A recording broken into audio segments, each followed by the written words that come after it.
So, a foundational part of being a strategist, at least so I'm told, is in reading. You know what I mean? And with that said, it makes sense because, reading is fundamental above all else, right? And it expands your knowledge. So, with that said, I wanted to talk about some of the books that have helped me the most, especially in the beginning of my career when I was getting into the field. I remember when I first started getting into advertising, everything seemed so mysterious and esoteric. And the way the industry is, a lot of times people don't want to explain stuff to you, but that's just part of the game. So with that said, let's get into it. If I sound out of breath or sick, man, I think that Rona got the kid, but we gonna rock out anyway. So yeah, man, let's talk about it. So I've cleared off some books on my bookshelf. I'm looking at stuff now, and I think a good one to start with is where are you? There we go. This book is called Brain Surfing by Heather Lefevre, right? I can't remember how I learned about this book, but I read it years ago, and it was a really easy to read, easy to follow book on brand strategy or strategy in general. So the premise of the book is that Heather essentially lives with like 10 different strategists and like goes to their shops and see how they do strategy. And she does this across the world. So she's not just in the US, she goes overseas and she literally embeds herself in their different strategies, learns like how they look at culture, how they view their role as strategists. Like I said, it's a really good book. Anytime I'm talking to talent that's trying to get into the ad field, I recommend this book immediately because it's just a great read. And I think I talked to Heather once on LinkedIn. She was super cool, so shout out to her as well. And yeah, so with that, that brings me to book number two.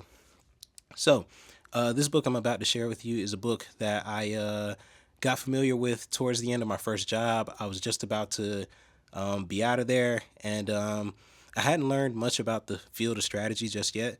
But this guy I was working with named Vaughn, shout out to him. If he sees this, shout out, and hope you're doing well, man. But with that said, yeah, he told me about this book because I was like, yo, like, what is strategy? How do I get into this stuff? And he told me about How Brands Become Icons by Douglas B. Holt. So it's a bit of a lengthy read. It can be a little complicated if you're first getting into things, but basically, Holt talks about going into myth markets and disrupting those with new stories that address the tensions that people are facing in their daily lives. So, what do I mean by that? A perfect example of that would probably be Nike. So, when you think about how things are societally nowadays, Nike has this new campaign called Winning Isn't Everything, or Winning Isn't for Everyone. And it's going at this societal truth right now where we've embraced the eighth place trophies. We talk about Mamba mentality, but a lot of people don't live that. So the commercial shows like, the extremes that it takes to win. And it says, hey, winning isn't for everyone. So the myth market that they attacked, or rather set their story in, is about complacency, and they disrupted that with a new story that addressed the real tension that people feeling, which is why are we giving away eighth place trophies?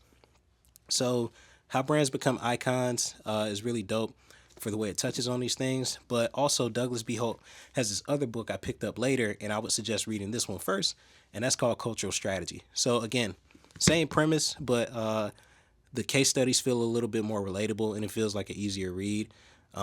Nike, Vitamin Water, I think Marlboro are covered in this book. So yeah, that is a really good one too that I've picked up over my time that I've enjoyed a lot. Looking around, let's see, that's three. Number four is Good Strategy, Bad Strategy by Richard Rumelt. Now, this one is really good because it teaches you how to clarify, right? It teaches you how to clarify between a good strategy and a bad strategy, and there's actually a difference, as the name would imply, right? And it's all about identifying what a problem is, what a true problem is, what the guiding principles are for taking care of that problem, and then getting a strategy behind that. A bad strategy, as Rumelt says in this book, is like a dog's dinner. You're just doing everything everywhere because why not? Whereas a good strategy is coherent. It starts with understanding the problem, the kernel of that problem, and then building out from there. So really good book. I think he's like a college professor. They say on, or according to McKinsey Quarterly, he is a giant in the field of strategy. I don't know. I read this book a couple years ago. I like it. Salute to him.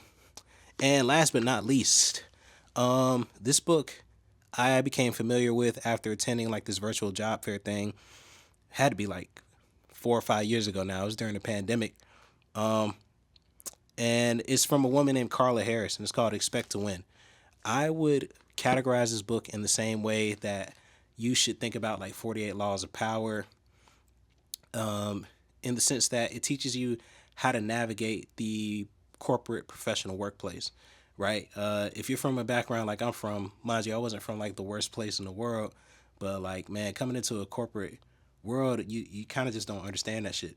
You know what I mean? Like it's foreign. People don't handle problems directly. There's like backstabby, weird vibes sometimes, but I digress.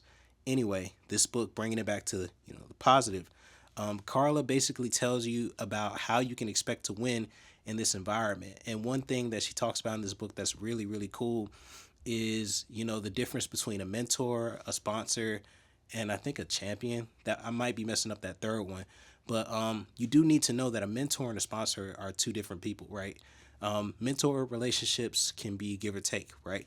Your mentor helps you out, you help them in return.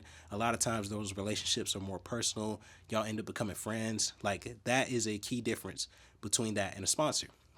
A sponsor is someone who is specifically inside of your organization, and they are one of the people who helps you get to the next level in your career if you're going to stay at that company, right? And you have to have a sponsor, someone who can speak to your work ethic, your value, what you do for the company, so on and so forth. And Carla, just she outlines all the stuff in her book. You can get her book from Amazon. And if you haven't heard her speak, I would highly suggest that you go on YouTube, check out some of her TED Talks. Just phenomenal, phenomenal. But yeah, I mean, as far as strategy books, those are the key strategy books that I'll be reading. And I ain't gonna hold you. My foot's starting to fall asleep. So we're gonna wrap this up. So, a couple other things on my shelf that I think might be interesting for you to check out. I think you should read some stuff outside of strategy to expand your palette, right? One book that I've read that is pretty dope is from Ray Dalio. It's called Principles. I like the way that Ray structures his books because the first half is about his professional career, if you care to know about it.